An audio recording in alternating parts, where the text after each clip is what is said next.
విజయ్ తలపతి ఈ పేరు వింటే తమిళనాడు రాష్ట్రం మొత్తం అనేది ఒక వణుకు పుడుతుంది. ఏంట్రా అసలు ఈ గెలుపు అని చూస్తే చరిత్రని తిరిగి రాసిండు. వాస్తవం చెప్పాలంటే విజయ్ తలపతి అనేది చరిత్రని తిరిగి రాసిండు. ఒకప్పుడు ఏఎన్ఆర్ గారు కావచ్చు, ఎన్టీ రామారావు గారు కావచ్చు, పార్టీ పెట్టినప్పుడు ఏదైతే విజయం సాధించారో అదే విజయాన్ని అనేది ఇప్పుడు టీవీకే పార్టీ విజయ్ తలపతి గారు అనేది సాధించారన్నమాట. వాస్తవంగా ఇంత పెద్ద విజయం రావడానికి కారణం ఏంది? విజయ్ గారు అసలు 12 సీట్లకో 15 సీట్లకో 20 సీట్లకో పరిమితం అవుతారని చాలామంది అయితే సోషల్ మీడియాలో వీడియోలు అయితే చేసి పెట్టారు. అలాంటి వ్యక్తికి 100కు పైగా సీట్లు రావడానికి కారణమైంది. అసలు డిఎంకే పార్టీ ఎక్కడ తప్పు చేసింది, ఏఐఏ డిఎంకే పార్టీ ఎక్కడ తప్పు చేసింది, ఈ వీడియోలో అనేది పూర్తిగా మనం తెలుసుకుందాం. విజయ్ తలపతి గారు అనేది పార్టీ పెట్టినప్పుడు చాలామంది వ్యతిరేకత ఇచ్చారు. ఇటు చూస్తే కమల్ హాసన్ గారు కావచ్చు, లేకపోతే ప్రకాష్ రాజ్ గారు కావచ్చు, ఇలా చాలామంది అనేది నువ్వు పార్టీ పెట్టావు, పార్టీ పెట్టిన తర్వాత నీవు అనేది గెలుస్తావని నమ్మకం ఏముంది, నీవు అనేది పెట్టిందే కొత్త పార్టీ, అంతకుముందు అనేది ఎంతోమంది అనేది పార్టీ పెట్టారు, ఆ పార్టీలో అనేది నిలదొక్కుకోపోయారు. మరి నువ్వు కొత్తగా పార్టీ పెట్టి అది కాకుండా నీకు రాజకీయ అనుభవమే లేదు, అలాంటప్పుడు నువ్వు ఏ విధంగా విజయం సాధిస్తా అని అనుకున్నావు అంటే విజయ్ గారు అనేది ఒకే ఒక్క మాట చెప్పారు. పార్టీ పెట్టినోనికి తెలుసు దాని దమ్ము ఏముందో, మీరు చెప్తే ఎలా అవుతుంది, నేను పార్టీ అయితే పెట్టాను, ఇంకా గెలుపు ఓటములు అనేది ఎలక్షన్ల తర్వాత ఏవైతే ఓట్ల లెక్కింపు ఉంటాయో ఆ ఓట్ల లెక్కింపులో అనేది బయటపడుతుంది. ఇప్పుడు నేను అని కూడా నా టైం వేస్ట్, మిమ్మల్ని అనడం అనేది నాకు ఇష్టం లేదు, ఈ వల్ల అనేది ఓట్ల లెక్కింపు అప్పుడు చూసుకుందామని విజయ్ గారు అయితే చెప్పడం జరిగిందనమాట. సో ఈ గెలుపుకు కారణం ఎవరు అంటే విఎస్ బాలు గారు. ఆయనకు వచ్చేసి దాదాపుగా 75 సంవత్సరాలు ఉంటాయి. ఫస్ట్ ఈ విఎస్ బాలు గారు అనేది డిఎంకే పార్టీకి అనేది సపోర్ట్గా చేశారన్నమాట. అంటే ఈ పార్టీలో ఏమైనా మార్పులు చేయాలా, లేకపోతే ఎలాంటి సలహాల దగ్గర అనేది ఈ పార్టీని ముందుకు నడిపించాలి, ప్రత్యేకమైన హోదా అనేది ఏ విధంగా తీసుకొని పోవచ్చు, ఇలాంటివి అనేది సలహాలు మొత్తము ఈ విఎస్ బాలు గారు అనేది డిఎంకే పార్టీలో సలహాదారుడుగా అని చెప్పుకోవచ్చు అనమాట. ఆయన ఎమ్మెల్యే కూడా వర్క్ చేసిరని చెప్తారు.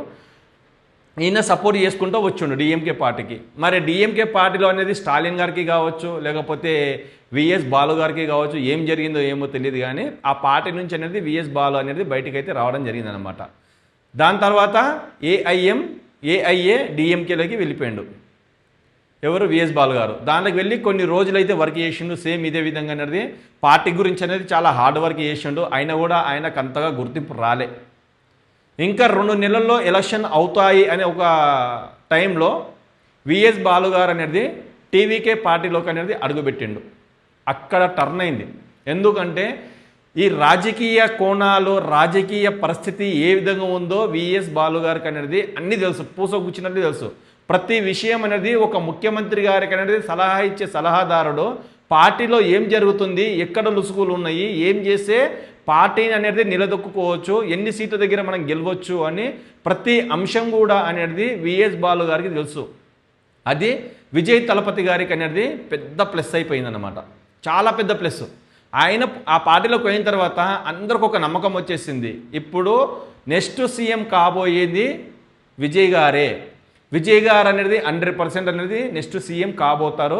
2026లో అనేది టీవీకే పార్టీ జెండా అనేది ఎగురుతుంది అని ప్రతి ఒక్కరు అనేది మాట్లాడుకున్నారు. అదే విధంగా అనేది అందరికీ అర్థమైపోయింది విజయ్ గారు అనేది ముఖ్యమంత్రి అయ్యారు అని.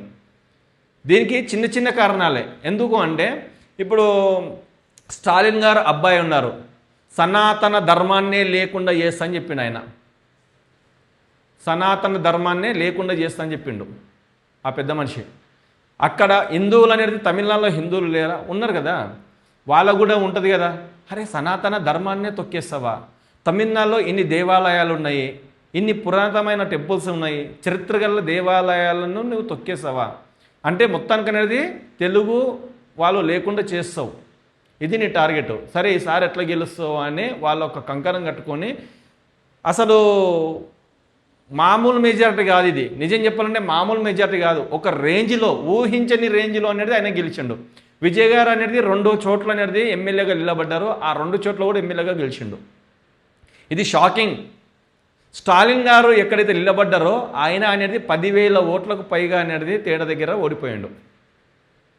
10,000కు పైగా ఓట్ల దగ్గర చూడండి అసలు ఎక్కడెక్కడ తీసుకొని పోయింది రాజకీయము. అసలు రాజకీయం గురించి అనుభవం లేని వ్యక్తి ఎన్నో సంవత్సరాల నుంచి నాకు అనుభవం ఉంది వ్యక్తిగా అనేది ఆయన ప్రవర్తించిండు. ఫస్ట్ అనేది ఆయన ప్లస్ పాయింట్ అది. ఆ తర్వాత మెల్లమెల్లగా అనేది రాజకీయంలో అనేది నిలదొక్కుకోవడము, పెద్ద పెద్ద మీటింగ్స్ చేయడము, ఇవల్ల అనేది చాలా ప్లస్ పాయింట్ అయిపోయింది. అందు గురించే ఒకరిని చిన్న తక్కువ అంటే ఎవరిని కూడా తక్కువ చేసి మాట్లాడొద్దు, ఎవరి లోపల ఎలాంటి టాలెంట్ ఉంటుందో ఎవరికి తెలుసు. కానీ ప్రతి ఒక్కరూ చరిత్రనే తిరిగి రాశారని చెప్తున్నారు. ఒకప్పుడు ఎన్టీ రామారావు గారు పెట్టిన ఒక 1 year లోపే అనేది ఒక ప్రపంచం సృష్టించండు. మన ఎంజీఆర్ గారు కూడా సేమ్ అదే విధంగా పార్టీ పెట్టిన కొన్ని రోజులకే ఎలక్షన్స్ జరిగినాయి, అప్పుడు కూడా ప్రపంచం సృష్టించండు. ఇప్పుడు అనేది విజయ్ తలపతి గారు అనేది చరిత్రలో మళ్ళీ నిలిచిరు. అంటే ఎంజీఆర్ గారు పక్కన కావచ్చు, లేకపోతే ఎన్టీ రామారావు గారు పక్కన కావచ్చు, మూడో వ్యక్తి ఎవరన్నా ఉన్నారా అంటే అది విజయ్ గారు మాత్రమే. ఇంత స్టామినా దగ్గర, ఇంత నమ్మకం దగ్గర ఆయన ముందడుగు చేసింది కాబట్టి ఇప్పుడు అనేది ఆయన ముఖ్యమంత్రిగా అనేది గద్దెనెక్కిండు. నమ్మకం, ప్రతి ఒక్కరికి నమ్మకం ఉండాలి. ఎస్, నేను గెలవగలుగుతాను, నా లోపల అనేది గెలిచే సత్తా ఉంది, ప్రజల ఆశీర్వాదం ఉంటే ఏదన్నా సాధించవచ్చు అనే ఒక ఉద్దేశం దగ్గర ఆయన అనేది నిలబడి అనేది ముందడుగు చేసిండు. ఆటో డ్రైవర్లను కూడా ఇప్పుడు ఎమ్మెల్యేని చేసిండు విజయ్ గారు. ఆటో నడుపుకునే వ్యక్తి ఆయనను కూడా అనేది ఒక ఎమ్మెల్యేగా నిలబెట్టి ఆయన కూడా గెలిచిండు. ఆయన తలరాతనే మారిపోయింది, తలరాతనే. సో ఇలాంటి విషయాలు అనేది చాలా ఉన్నవి. నెక్స్ట్ అనేది ప్రమాణ స్వీకారం ఉంది. ప్రమాణ స్వీకారానికి అనేది ఏ విధంగా అనేది వాళ్ళు ముందడుగేస్తారు, ఏ విధంగా ప్లానింగ్ తీసుకుంటారు. ఇప్పుడు విజయ్ గారు అనేది ఒకటే, స్టాలిన్ అంకుల్ ఎన్ని రోజులు నన్ను హేళన చేశావు, నన్ను తొక్కాలని చూశావు, కానీ నీ ఆలోచన విధానాన్ని నన్ను ప్లెజ్ చేసినాయి. ఎందుకంటే నీవు ఆలోచన విధానం అనేది ఒక నాశనం కానిక చూసినావు, మేము మాత్రము ఒకరు బాగుపడడానికే ప్రయత్నం చేసినాము. అలాంటిది ఇప్పుడు నువ్వేమంటావో, నీ నోట్లోకి వెళ్ళి సమాధానం ఏమొస్తుందో చెప్పు అని అన్నాడు. ఆయన నోట్లోకి వెళ్ళి ఏం సమాధానం ఉంటావు, ఓడిపోయిన తర్వాత ఒక ముఖ్యమంత్రి క్యాండిడేట్ స్టాలిన్ గారే ఓడిపోయారంటే తమిళనాడు మొత్తం షాక్లో ఉంది. ఇంకా ఒక ముఖ్యమంత్రి స్థాయిలో ఉన్న వ్యక్తిని కూడా, ఒక ముఖ్యమంత్రి పదవిని పాలించిన వ్యక్తిని 10,000కు పైగా ఓట్ల దగ్గర ఓడించిండు అంటే విజయ్ గారికి అనేది ఎంత గర్స్ ఉంటుంది, ఎంత గర్స్ కావాలి.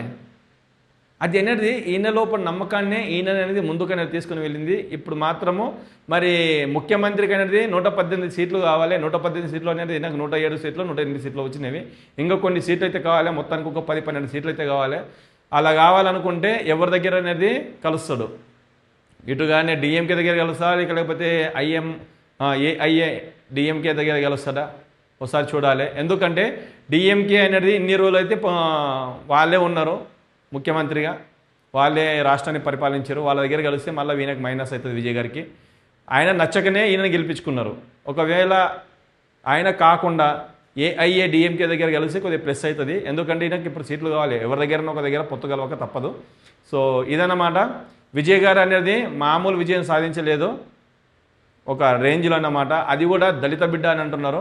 దళిత బిడ్డ ఇంతగానము ఫస్ట్ టైం అనేది ముఖ్యమంత్రి కావడము మామూలు విషయం కూడా కాదనమాట.